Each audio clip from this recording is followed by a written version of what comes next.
Hi, Gaye DeRusso, the Majestic rider. So today I want to talk to you about bits. Bits are very important when you're riding the horse to have the correct one in its mouth. With gaited horses, there's no special bit to use, but you do have to realize that some of these horses have a lot of power and can go very fast. And so you want to make sure whatever bit you use, it's enough bit that it's going to give you good breaks on the trail, because of course on the trail we have no fences to hold us in.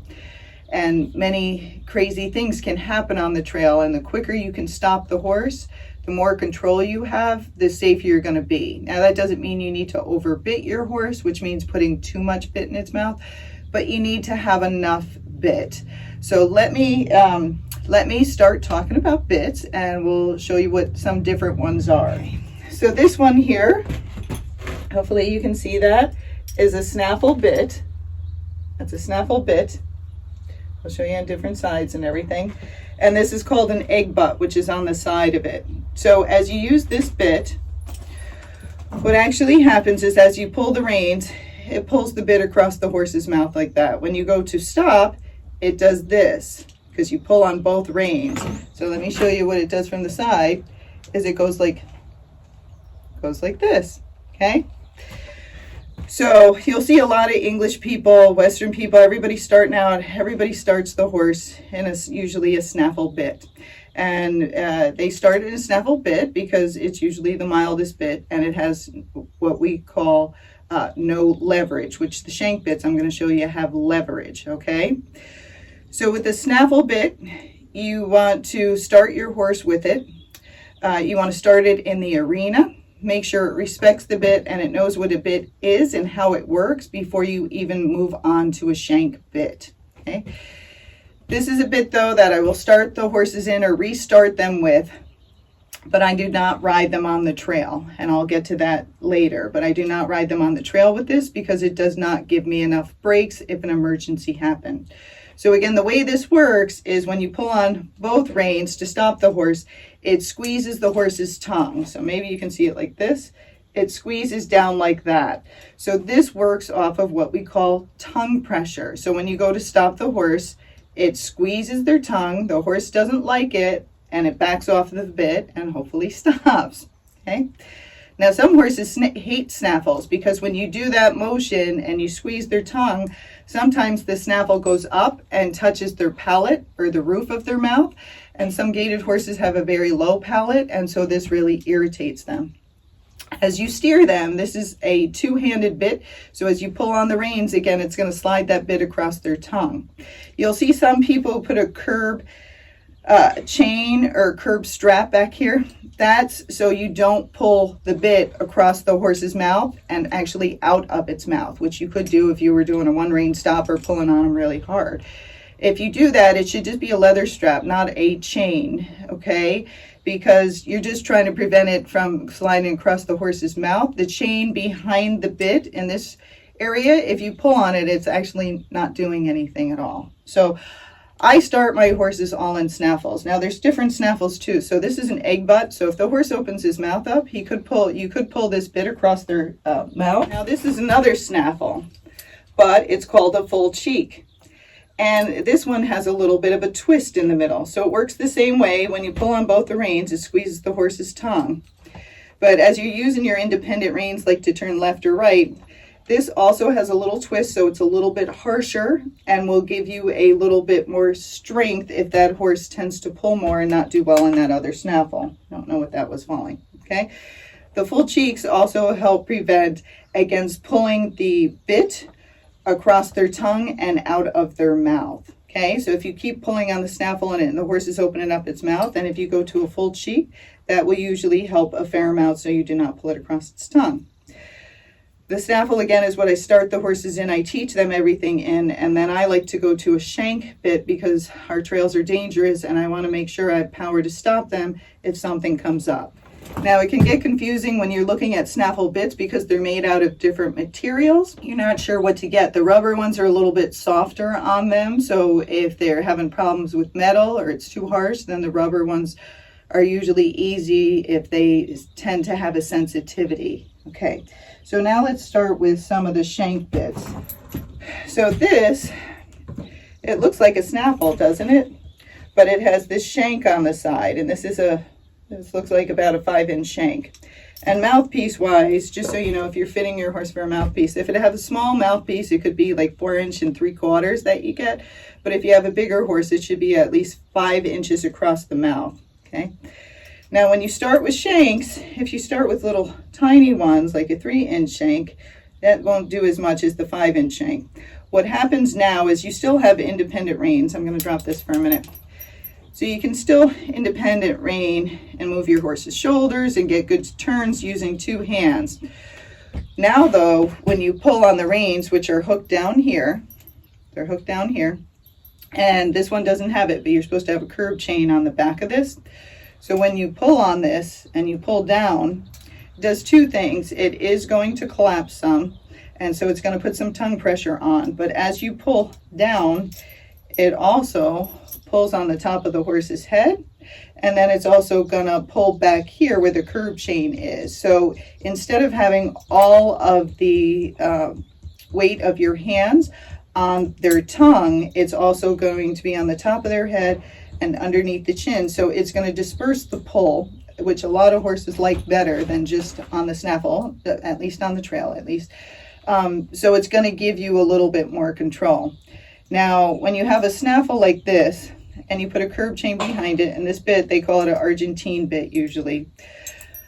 But some people call them jawbreakers, because as you pull, and it pulls behind here and it crushes their tongue, what's it doing? It's growing like this, it's crushing. So people get freaked out when they see this bit, but some horses actually go very well in this, and they don't mind it at all, and other horses are shaking their head or putting their tongue out, and then you know they don't like it. So signs a horse doesn't like its bit, it's thrown its head up and down, it keeps putting its tongue out, or it's pulling against you or not turning, are all ways that, you know, they might not like the bit or they might not understand it. So again, this bit can be a good bit, but some people hate it because they've had problems with horses. But I've had some horses be put in their mouth, they do perfectly fine, and we ride with a light contact and don't have issues with it. So again, it's called different things, but you can usually find it as an Argentine bit if you're trying to look it up. So it does give you more power than the snaffle bit, but people come with this, I see if it works, but usually I prefer something a little bit more mild across their tongue so it doesn't put as much pressure. So this is a bit I use a lot when I have the horse in a snaffle and then I change it and I go to a shank bit. This is a Mylar bit. The Mylar bits are very expensive. I'm sure you can get imitation ones, but they're made well. I've never had one break or any problems with it. This is a 5-inch shank, and then it's a 5-inch mouthpiece. Now you see the mouthpiece looks a little bit different. It has this roller in it with copper.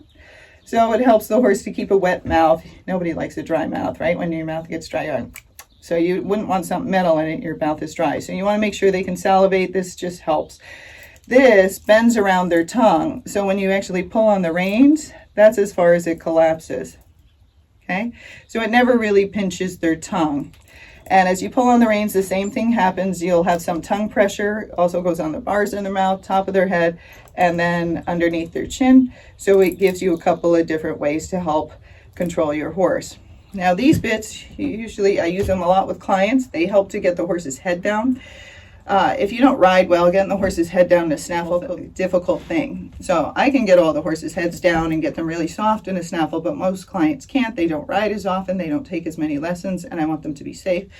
So I usually put them in one of these bits and show the horse what he's supposed to do.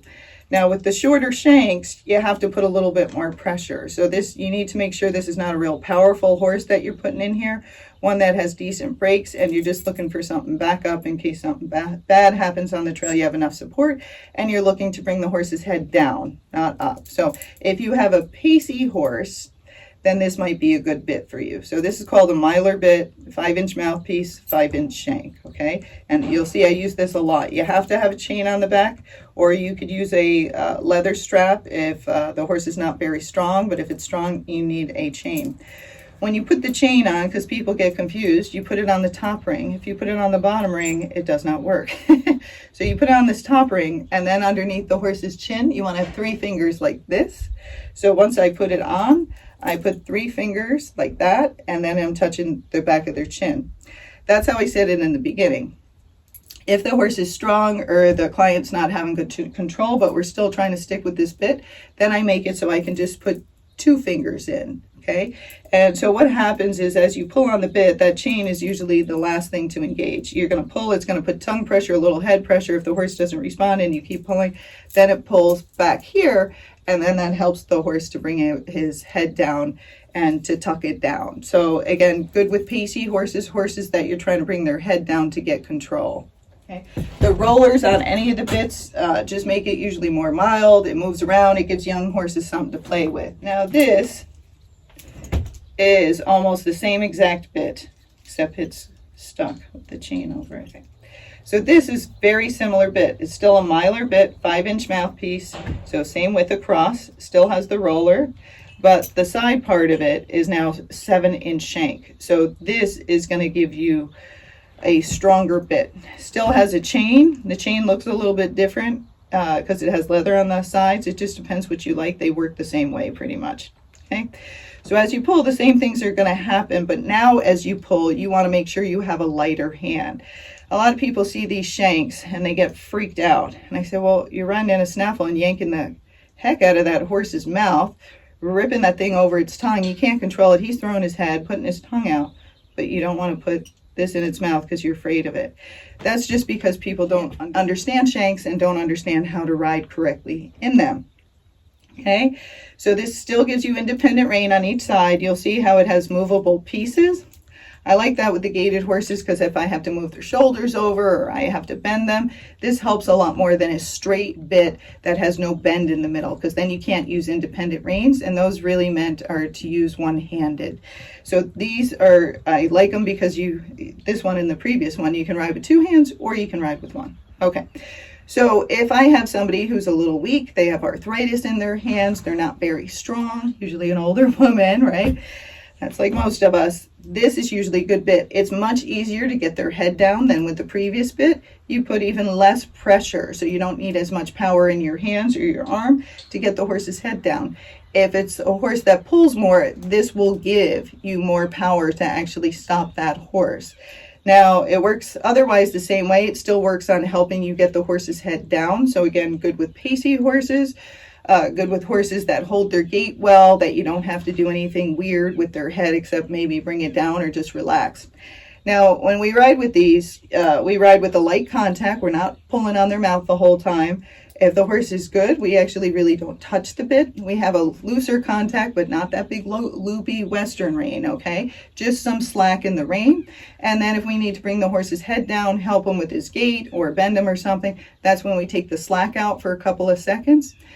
Correct the horse, and then give him back to it. So again, we're not holding hard the whole time. If you're holding hard the whole time, either your horse doesn't understand the bit or you need to try a different bit, okay? So same thing, 3 fingers behind their chin with this chain, or if they're still pulling, you could go down to 2 fingers. My fingers are about 1 centimeter in size. They're a little bit fat, so it might be different for you. So Mylar bit, 5-inch mouthpiece, 7-inch shank. Now on this one, we have something that looks similar. So in this bit, this is a Brenda Imus bit. Very nice bit. It's about 5.5 inches across. And it also looks like about a 7-inch shank, okay? This has the copper roller, but it doesn't bend as much in the middle, okay? It has the chain in the back as well. And this bit, some horses go well in it, some don't. It puts a little bit more pressure on the bars of their mouth. And so if you're riding your horse in this and it's doing well, that's great. If the horse keeps hanging its tongue out, or when you go to stop, it throws its head up and then it brings its head down, it usually is putting too much bar pressure on it. So I think it's a nice bit. I think it's a little bit more powerful or stronger than the Mylar bit. And again, some horses like it, some don't. It does help you to bring your horse's head down, but again, if they're throwing their head up and then bringing it down, you might want to try something else like your friend's bit and see if your horse responds differently. But otherwise, it's similar to the Mylar bit. So this bit is another Mylar bit. It's a good one when you're starting out in the beginning to convert to a from a snaffle, or if you were riding with a halter or a hackamore to a bit. You'll see it moves here, so the horse really can't grab a hold of the bit. It has this longer shank, so you can hook your rein either here for a snaffle, you can hook it here for a short shank, and then you can hook it here for a longer shank. And then it comes with its own leather piece that hooks in the back. I can't hold this up. To act as the nose band and a curb chain all together. So what happens is when you pull on this bit, it puts pressure. This is the leather piece that comes with it. And there's videos on this on YouTube, you know, by the Mylar Bit Company.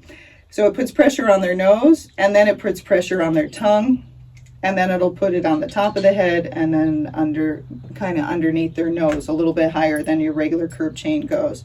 So if your horse is sensitive in the mouth, you're like, he doesn't like the snaffle, he doesn't like these shank bits, I don't know what to do, I need control. This can help because it'll help the horse to bring its head down, because it helps tuck it down by pushing on the nose and the mouthpiece.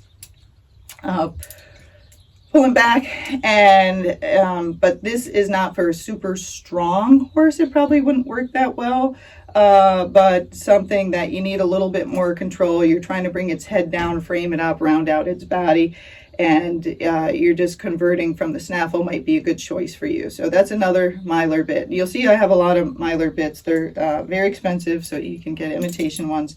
But again, they work well and they've never broken on me, and I don't like things to break when I'm riding. Okay, so there's many different bits out there. I'm not going to show you every single one because I don't have them. I'm just showing you the ones I mainly ride with. Okay, so this is another Mylar bit. You'll see it has a port here. The other one didn't have such a port. It's got the 7-inch shank. You'll see it kind of moves very independently. I can hold this up. And so it gives you that independent rein that you can turn, lift their shoulders, and do all sorts of things. Why does it have the port?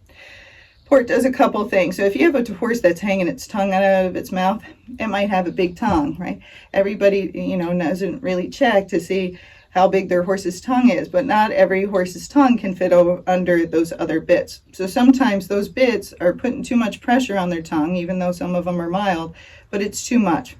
So if you get one with a port, it will usually give the horse more tongue relief. So it still works off the tongue, but not as much pressure on their tongue. So if your horse is hanging the tongue out, but you need a stronger bit, this might be the option for you. Otherwise, it works like the other ones, but this is not a first bit you'd want to put in the horse's mouth. Again, because the shank is long, you want to make sure the horse understands the shank. Some of the ports can go up into the palate a little bit. So again, you'd want to see how the horse responds to it. Again, the way the horse responds that he doesn't like the bit is 1, throwing his head up, 2, hanging his tongue out, has his mouth wide open, and is like, ah, that means they don't like the bit, okay? Or you're riding too hard with your hands with that certain bit. So take those signs as something's wrong and I need to figure it out. The other thing you always want to check, a lot of people come and they either have the bit too high or too low in the horse's mouth. Where should you put the bit? Geldings, you will see they have a tooth in their mouth that's lower, and you can use that to help you. So as you open their mouth, and I'll try to get a video of one, and that bit's in their mouth, you want to make sure that bit is not close to that tooth, because if it is close to the tooth, it means it's whacking into it and it's going to make it uncomfortable for the horse. So then you would make it higher, and you try to make it even, so you would higher the bit on each side with your head stall. You don't want to make it so high that it's pulling on the horse's mouth the whole time. You want to make sure that when you engage the bit and you put pressure on it, the horse feels it. When you release, the horse feels a release. If it's too high in their mouth, they'll never get a release, and then they'll never understand. But if it's too low, they will do lots of things. So they'll open their mouth up because it's hitting their teeth. They will keep putting their tongue over the top of the bit because it's too low, and they start playing around with it. And a lot of people don't know this either. The horse's tongue is really long. It's like that long. So if you have it low in the horse's mouth and you have that much tongue, I'm trying to show it, that much tongue underneath the bit, it's really easy for them to take their tongue and put it over the top and evade the bit. So think of those things as well. It's not just looking at the bit, but where is it in the horse's mouth, or take a picture of it, and one of the trainers or I can evaluate it for you and say, yeah, that's a good placement, or no, that's horrible, you have it completely wrong.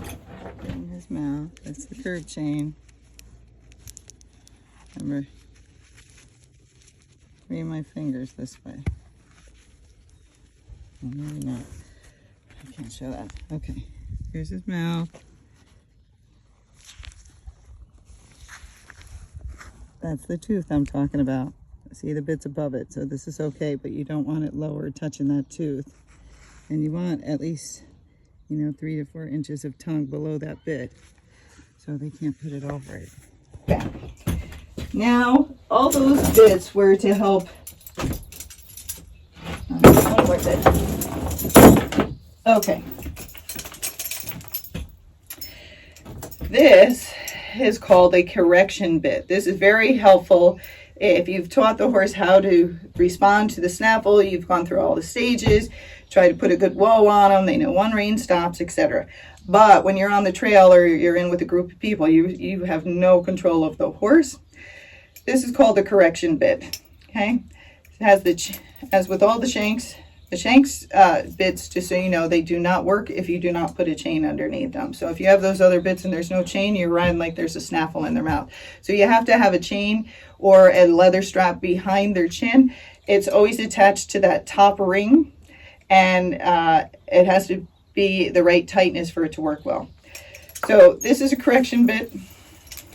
You're going to use this if you're not having good control of your horse. You have to be careful because you see how high that port comes up. So as you pull on the reins, you'll see this bit doesn't move as much, okay? So as you pull on the reins, it's gonna push down like that. It still gives some tongue relief. They can put their tongue up here, but it's gonna push down, and it also might come up in the roof of their mouth. We use this if we have a very strong horse, maybe even after retraining, they're just on go the whole time and the people don't have control. This is better than actually yanking on the horse's mouth the whole time, which people don't get. They're like, it looks like a really harsh bit. Well, is it harsher to yank on your horse's mouth for the next 3 hours, or put a bit in that once in a while you pull on and it applies more pressure? It's up to you. But I like to have control, not be run away with. So we only, every once in a while, we have a horse that we have to put in this bit. And it's usually a forward, very brave horse that has problems being in groups because the person doesn't usually ride in groups, so they have a control problem. It comes in different shank levels, so if you get the 5-inch shank, that's going to be more mild. This is a 7-inch shank, so that's going to give you more control. So again, if you try the bits, always know that the shorter shank will give you a little less control. You might have to be a little bit stronger, but they're more mild, which of course is nicer to start with. Now I'm going to move on to a little bit different kind of bit. Okay, this is called a wonder bit. Some people also call them a gag bit. They come in all different forms, and the sides of them will be all different too. The main important thing is you'll see this goes up. And so it does a couple things. If the horse wants to play with its tongue underneath it, it's very easy for him to move it around to get the tongue pressure off. The top ring is where you hook your headstall, but it's also where you hook your curb chain, because these confuse everybody and they hook their chain down here and it doesn't work. Gives you a couple options. You can hook your rein here and ride it as a snaffle, or hook it on the first hook or the second hook to use it as a shank. But again, the lower you hook it, the more power or strength it's going to give you against with the horse. These bits are helpful to get a horse's head up. So if your horse is trotty, you're trying to get their head up, and when you pull on the rein, they keep putting their head down. It might be that you have the wrong bit in their mouth, and this might help. Okay, but if you're trying to get the horse's head down, you know, it just depends. This might work, it might not. So, but if your horse is trotty or pacey, this might work for you. So the other nice thing about it is when it moves up, as you're pulling, the horse usually can't grab the bit and run away with it, which they do with some of the bits. So I will also use this on the horses that come to me and they're bolting, taking off, no control, and I've redone everything in the arena, but they're still having issues. Then I want to make sure I have a bit that's really going to stop them if I need to. So this bit, again, is called the Gag Bit. I've used it on a fair amount of horses. Again, the mouthpiece is like the Snaffle. But it doesn't seem to give that jawbreaker effect that some of the Argentine bits can do. So I've Put a fair amount of horses in this. Most of them like it. You can tell when you see me riding if the horse is in it, because you'll see this big ring on the side of it. So, but again, I use this more on the trotty horses. I'll use it a lot on the Rockies, the bolting horses, a horse that I need to rack because I'm trying to bring its head up. Okay.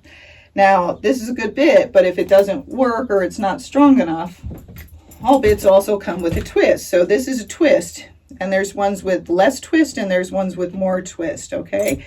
The twist just puts a little bit more roughness on the tongue, and by doing that, it can give you more control. So if the horse was pulling on that, yanking its head and stuff, with this one, they can't get away from it as much, okay?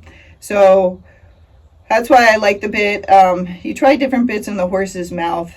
Just remember, they have different mouthpieces. You always want to start with mild first and then work up harder if you need to. The Wonder bits like this, again, are good for horses that are taking off, bolting. You really don't have any control, or you're trying to lift their head and neck up to kind of invert them to get that gait in the beginning. You can still bring a horse's head down with these bits, but it will help you to lift it if versus the other bits, which just are helping you to get the horse's head down, okay? There's many bits out there. I don't think there's a specific gated bit that's going to do the trick for you. I think they are helpful and they will help you. But if someone says, you know, buy my gated bit and this is it and it's going to get your horse to gait, I've had people come into training with those and they're like, it didn't work. And I was like, no, because your horse doesn't even understand the bit. And then a lot of times once we retrain the horse, the bit that they have is more of a snaffle bit, and it just doesn't seem to work or give them enough control. So it just depends though. Whichever bit you choose, you just want to make sure it's the right one for your horse. And hopefully that helps you understand a little bit more about bits and how they work. You will see people fight over and over again about how every horse should be in a snaffle bit. Just realize that some of those people that are telling you that, like the dressage trainers or English trainers, some of those have never been on crazy trails like we have, or they've been eventing and stuff, but it's a closed off course. And as they're galloping through, maybe a deer will run across or something like that, but it's not like a biker comes out and tries to hit them, or a dog bolts out and is chasing you, or, you know, there's hikers with sticks and they freak your horse out. You have to remember that snaffles have their purpose, shanks have their purpose. If you watch the ranchers and people who are riding out in the mountains and all those things, most of those people have shank bits in the horse's mouth, and there's a reason why. Because whatever you put in their mouth, you want to make sure you have control. The Bitless Bridle, some of those work great on horses that even bolt and stuff because they just don't like the bit, so you can try those. But whatever you use, you just want to feel that you have a good stop. And you test it at home in the arena. I always, before I get on a horse, I put a new bit in their mouth. I turn them and move them around while I'm on the ground. I pull on the reins and I back them up. And the little rabbit came up to hear my talk about bit. Just came up to my shed. Okay. But I always make sure they turn. Came back. They turn, they back up, and I've checked in their mouth where it is sitting, and I back them up several times before I get up there and pull on it. The last thing you want to do is put any new equipment on your horse, but you put a new bit on it, you pull on it, you find out it's too hoarse because the horse rears up in the air. When they rear up in the air, you lose your balance, you pull harder. What's the horse do? Flip over. Bad accident. So always test everything on the ground first. You can lunge them in the bit, see how they react it. You can walk them around, you can let them graze in it, make sure they can move their tongue up and down, and they seem comfortable in it before you actually get up there and start moving around, or have your trainer try it first and test it.